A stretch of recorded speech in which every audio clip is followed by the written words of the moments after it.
আর নবী সাল্লাল্লাহু আলাইহি ওয়াসাল্লাম বলেছিলেন আজকে থেকে 1400 বছর আগে যে কিয়ামতের আগে আগে এক শ্রেণীর মেয়ে আসবে যারা কাপড় পরেও ন্যাংটা থাকবে।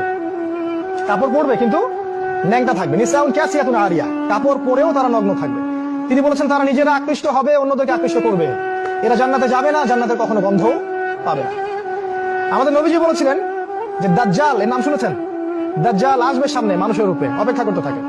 তবে তার অনুসারীরা কিন্তু এখনই অ্যাক্টিভ। তিনি বলেছেন দাজ্জালের সবচেয়ে শেষ অনুসারী হবে এক শ্রেণীর মেয়ে যাদেরকে মুসলিমরা ঘরে বন্দি করে রাখতে পারবে না।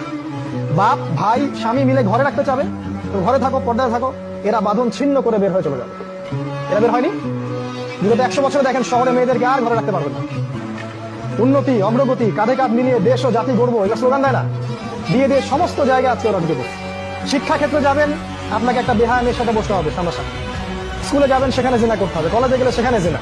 চাকরি করতে যাবেন, সেখানেও জিনা। দেশ চালাবেন, সেখানেও জিনা। সব জায়গায়।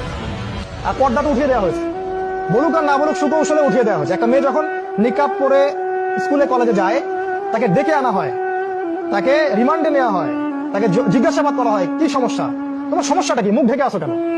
ওদের গায়ে জ্বালা শুরু হয়ে যায় একদম।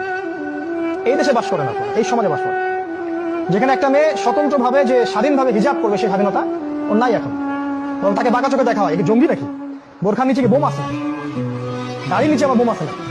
টাকের উপরে যখন একটা ছেলে কাপড় পরে, পাগড়ি পরে, জুব্বা পরে, ভয় লাগে ওদের দেখলে। আগে এই ধরনের মানুষকে দেখলে মানুষ সালাম দিত, শ্রদ্ধা করতো, বাসায় ডেকে দাওয়াত করে খাওয়াইতো। এখন ভয় পায় আমাদের দেখলে মানুষ। আমরা কি ভাই পশু হয়ে গেলাম নাকি?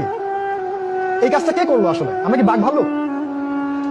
এই কাজটা করলোটাকে? এই কাজটা করেছে মিডিয়া।